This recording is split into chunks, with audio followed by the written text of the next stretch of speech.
Hello guys, for today's videos, nandito tayo sa North Point. Yan guys, daming mga tao. Paano magganyan? North Harbor. So, okay, dito tayo mag-shortcut. Ayan. So, nandito pala ako guys, para kunin lang yung padala ko sa tita ko from Pinas. Kakabalik lang niya kahapon. Yan. Ito tayo sa North Harbor. Yan guys. Muna ako mag-short. Muna ako. Mas maano pala. Poinsettia! Wow! You see? So nice. So nice. Ganda.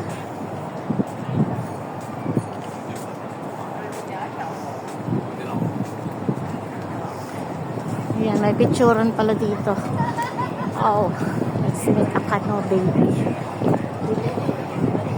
Yeah. Oh, bagong open siya. So nice. You see? Along the bay ba? Ano pier, guys? Oh, so cute. It's cute. So, yan, maraming mga nakatambay rin, guys. Gutom na ako. Yan, guys. Oh. This looks like the holiday. Every Sunday, guys. Yan. Upo lang sa tabi. Yan, guys.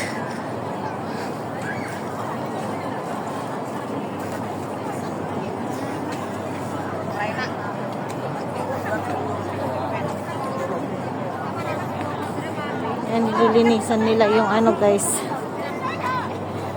Yan, oh. Nililinis sila. Yan.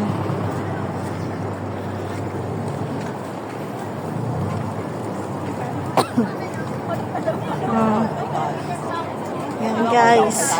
Ang set up ng Sunday dito. Makapagpahinga lang sa tabi. Okay na.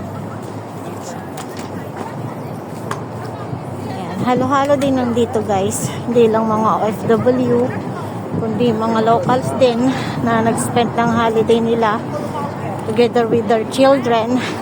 Kasi maganda naman talaga ang view dito, guys. Sa taas expressway yan, guys. So,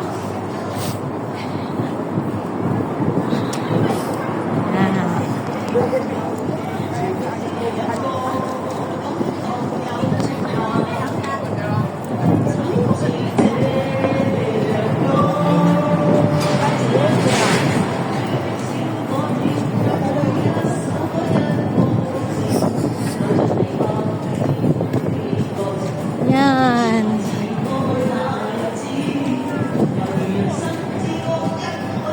Daming fun, guys, oh.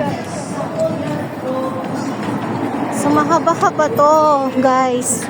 Abot ito sa Kennedy Town. So, ilang ano pa yung dadaanan mo stations. You can walk if you are not lazy. And guys, maraming mga turista din. Nag-spend ng holiday nila, oh. Harbor.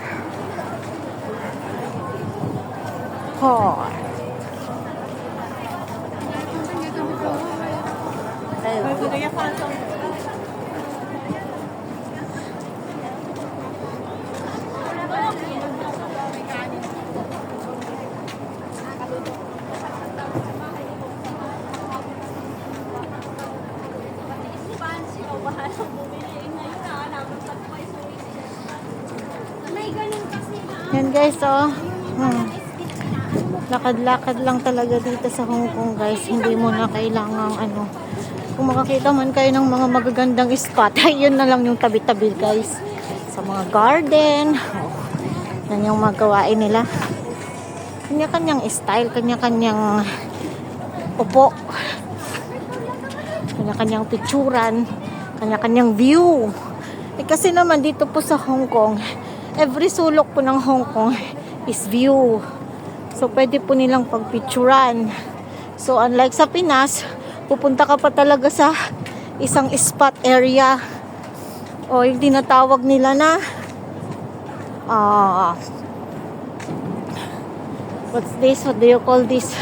Tourist spot. But here in Hong Kong, no need. Because every corner of Hong Kong is called spot area. Ayan guys. Oh, see? Silong ng tulay guys.